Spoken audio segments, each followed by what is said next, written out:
그런데 되게 보면은 권력을 잡으면 오만해져 가지고 망합니다. 근데 그 오만한 게 왜 국민의힘 내에서 그런 좌충우돌하고 막말하고 그런 구설수에 오른 최고위원들이나 의원들한테는 왜 아무 말도 안 하세요? 말을 못 하죠. 정광훈 목사의 영향력이 있기 때문에. 아니 메시아가 얘기하는 것을 어떻게 거부합니까? 그리고 이사야. 앞으로 예. 정광훈 목사가 그렇게 말씀하잖아요. 내가 없었으면 윤석열 정권이 탄생했겠냐. 네. 근데 우리나라 기독교인들이 아니 전 세계 기독교인들이 정말로 모욕을 느끼는 겁니다. 전광훈 목사를 이사야라고 표현한 김기현 대표가 그랬다면 그런데 홍준표 시장의 말씀을 믿어야죠. 그건. 우리나라 기독교계 훌륭한 지도자들을 제가 만난 적이 있는데 네. 전부 정광훈 목사의 저러한 하나님을 팔아서 네네. 저러한 못된 짓 하는 것에 대해서 굉장히 잘못이라는 거예요. 하나님 그래서 한기총을 전부 탈퇴하고 별도로 만들었잖아요. 한교총을. 하나님 까불면 나한테 혼나. 그런데 이렇게 김기현 대표의 장악력, 리더십이 흔들리는 이유가 뭡니까? 이건 뭐 그동안 가만히 있다가 오늘은 좀 한마디 했더라고요. 엄중 경고, 공천 불이익도 주겠다 뭐 이런 식으로 한 말씀 하셨는데 이제 공천이 가까우니까 네. 그러한 협박을 하겠죠. 그렇지만은 아니 김기현 대표가 정상적인 전당대회에서 정상적으로 대표에 선출됐냐고요.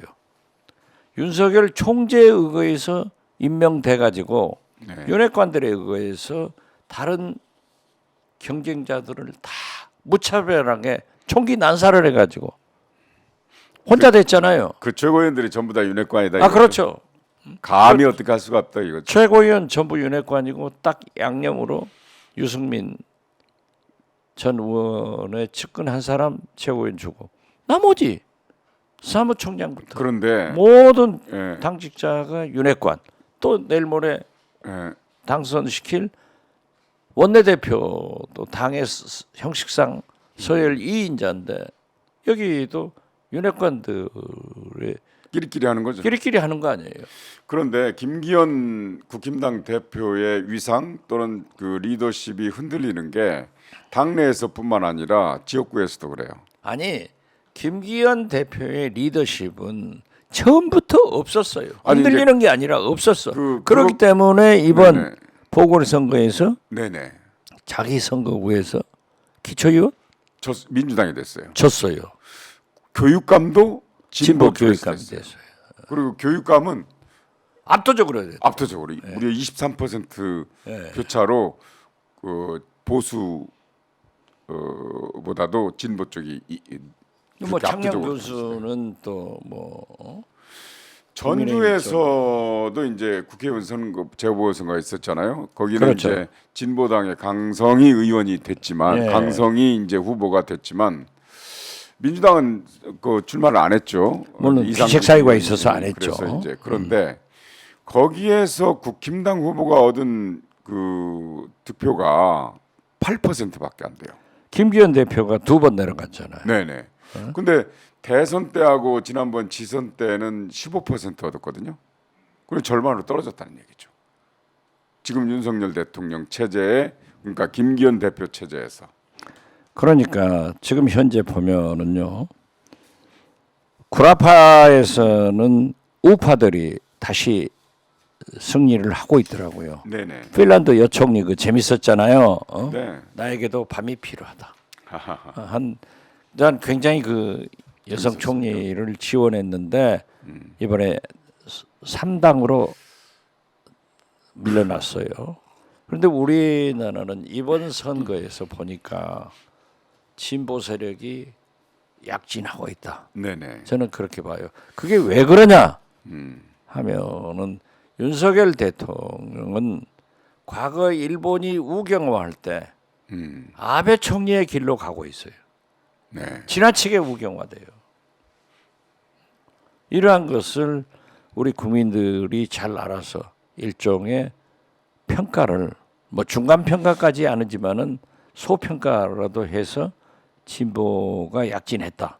저는 그렇게 평가. 근데 심리적으로 윤석열 대통령이 계속 극우 쪽으로 가지 않습니까? 대구 그렇죠. 쪽으로. 예. 전광훈 뭐 아니 뭐 전광훈이 그렇게 해도 뭐라고 하지 않는 거 보면은 그다음에 이제 이 아베 일본에 이제 그렇게 한 것 보수 합리적 보수라기보다는 계속 더 오른쪽으로 가는 이유가 자신감이 없어서 그렇다는데요.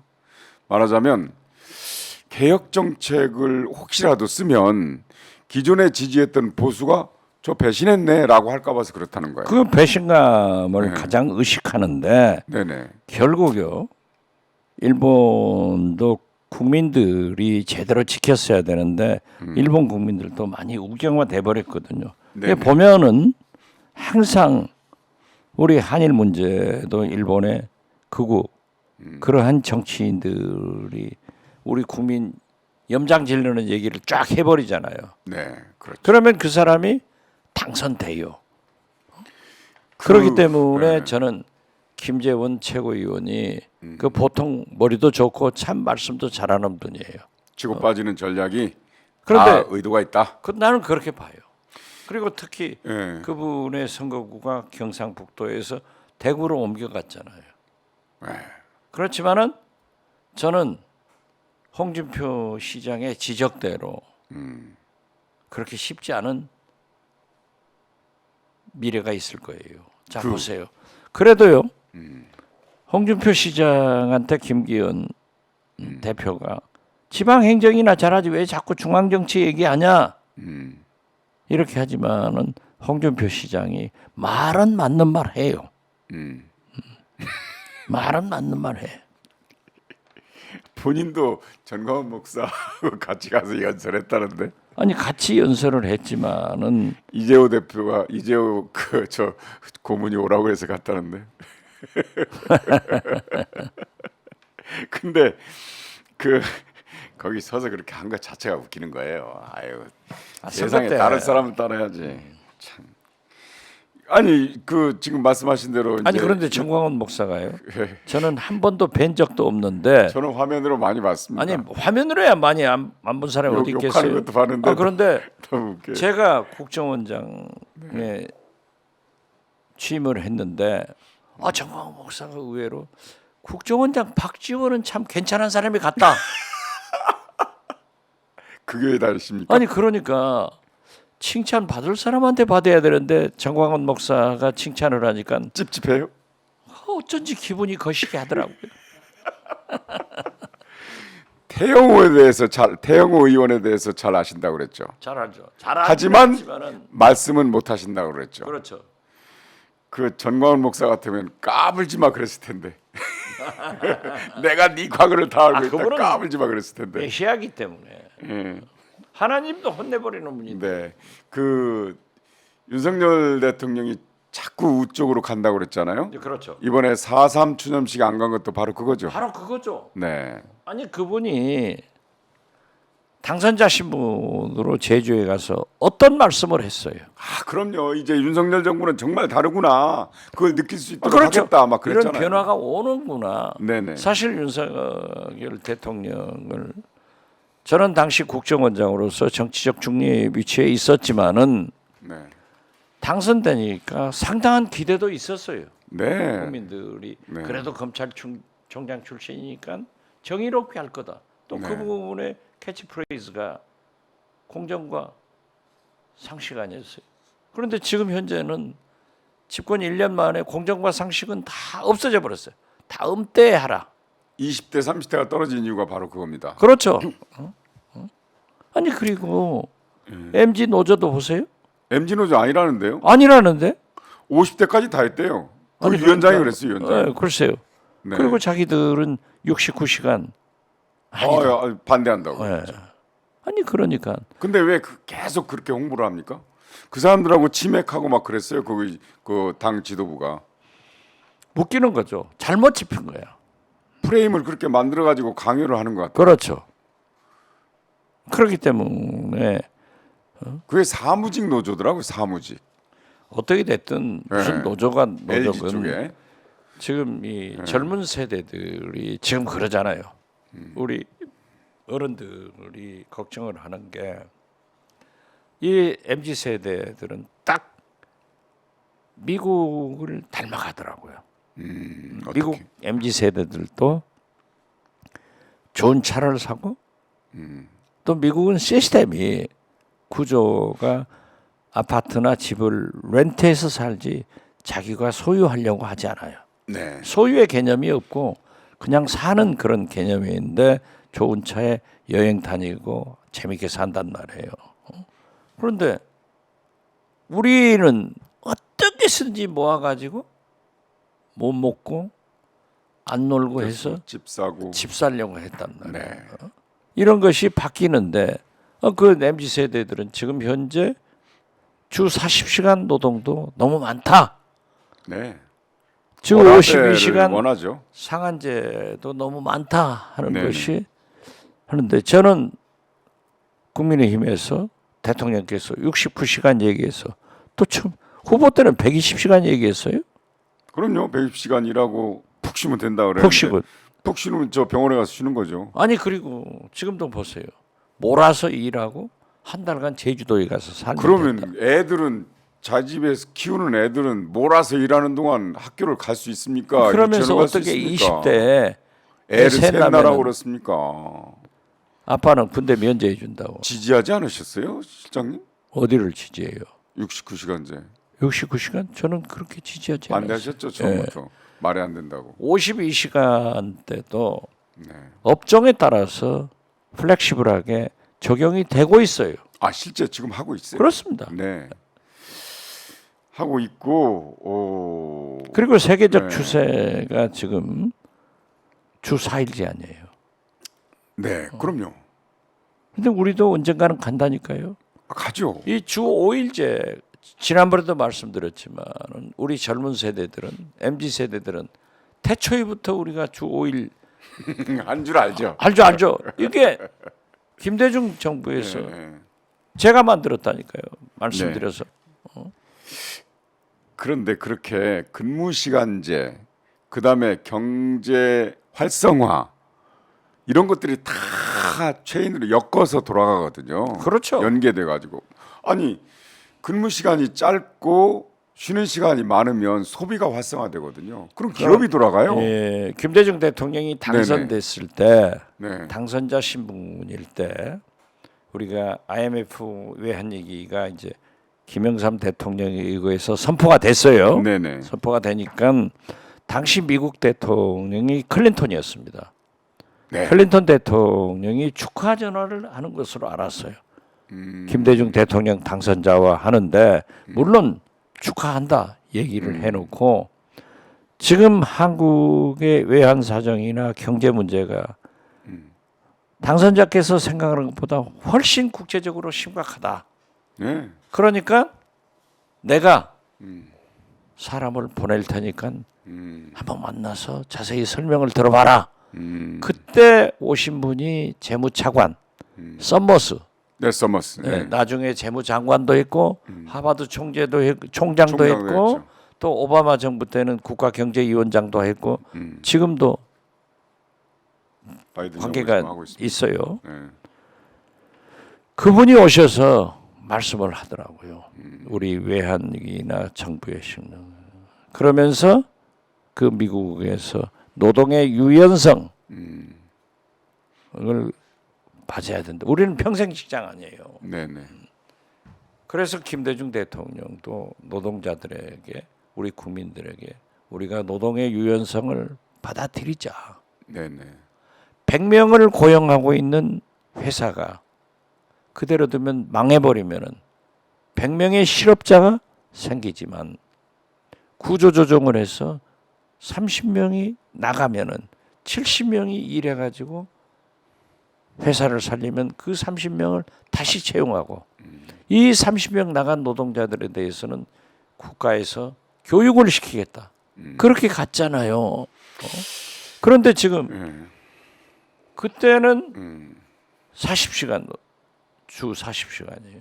지금은 4일제를 바란다니까요. 그럼요. 심상정 정의당 대통령 주 후보가 4일제. 네. 주 4일제를 주장했고 지금 이재명 이재명 4.5일제. 4.5일제를 하더라고요.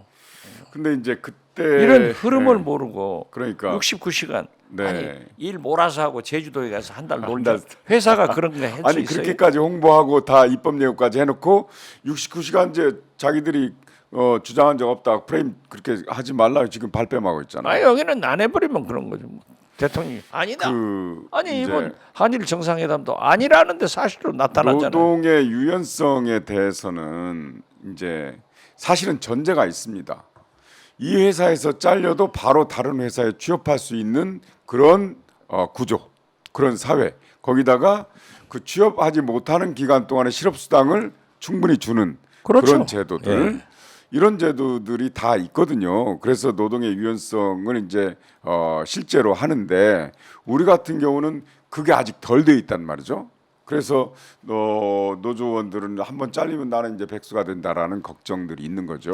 그런데 지금 현재 네. 우리도 실업보험이 있잖아요. 네네. 있기 때문에 일부 네네. 기업에서는 그런 걱정을 해요. 네네. 청년들이 취업을 했다가 실업보험을 댈 수 있는 그 기한이 되면은 사퇴를 하고 퇴직을 하고 실업보험을 받고 놀다가 네네. 또 다시 취업하고 이런 게 있다 하지만은 그게 필요악이죠. 있는 건 사실이에요. 부작용은 어디나 있습니다. 아 있습니다. 아니 자동차 사고 난다고 자동차 없애버리면 됩니다. 그렇죠. 네. 그 유럽 같은 데는요, 덴마크 같은 데는 어떻게 되냐면 실업 걱정을 전혀 하지 않습니다. 취업할 때부터 바로 노조에 가입해가지고 노조 조합비를 내잖아요. 그러면 실업이 되잖아요. 잘리잖아요. 그러면 노동조합에서 그 전 회사에서 받던 봉급만큼 다 줘요. 다른 회사 취업할 때까지. 그렇죠. 그리고 대신 이제 세금을 많이 내죠. 세금도 많이 내고 연차가 많이 된다고 해서 봉급을 초봉보다 많이 받지는 않아요. 예. 그 대신 그러면서 노후 걱정을 전혀 하지 않습니다. 노후의 교육, 노후의 의료 이런 거 걱정하지 않아요. 예, 그렇게 스웨덴 사회보장제도가 복지제도가 완비가 되고 난 다음에 이제 노동의 유연성이나 이런 것도 병행해야 되는데 그거 하기 전에 그런 바로 이제 시장님께서 걱정하던 기업들이 걱정하던 그런 문제 때문에 아이고 그게 너무 그래 걱정해서 그 뭡니까 그 저 도덕적 해이에 빠질까 봐서 그거 안 된다 이렇게 주장하는 거는 그건 난센스인 것 같아요. 어떻게 됐든 네네. 미국 바이든 대통령은 Make it in America. 네네. 미국에서 모든 걸 생산해야 된다 해서 우리 현대자동차, 네네. 삼성전자, LG, SK 다 미국에 많은 공장을 지었잖아요. 네네. 그래서 저도 늘 그 기업인들한테 어떻게 그럴 수 있냐.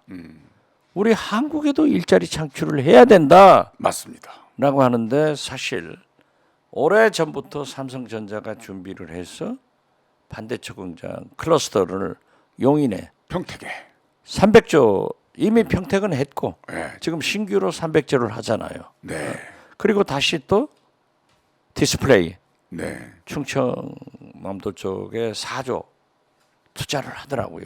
이렇게 하면 일자리가 창출되는데 그 문제는 그거예요.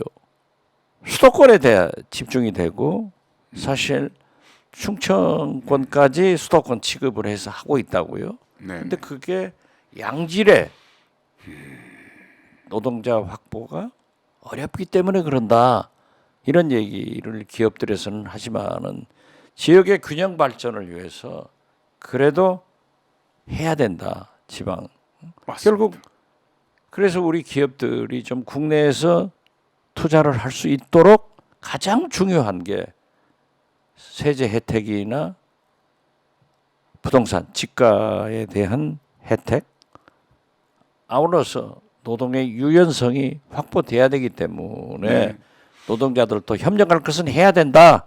저는 그렇게 봅니다. 그게 이제 여러 관련 산업이라든가 제도가 한꺼번에 가. 예를 들면 지방 대학의 발전도 동시에 추구하면서 해야 지방에서 그런 좋은 인재들이 나오잖아요. 그렇죠. 예, 그런 거 없이 기업만 어느 지방에다 갖다 돌아오면 안 되죠. 그러니까 세금 많이 깎아준다고 해도. 어떤 기업이 가면은 네. 그 지방 대학은 거기에 맞는 네네.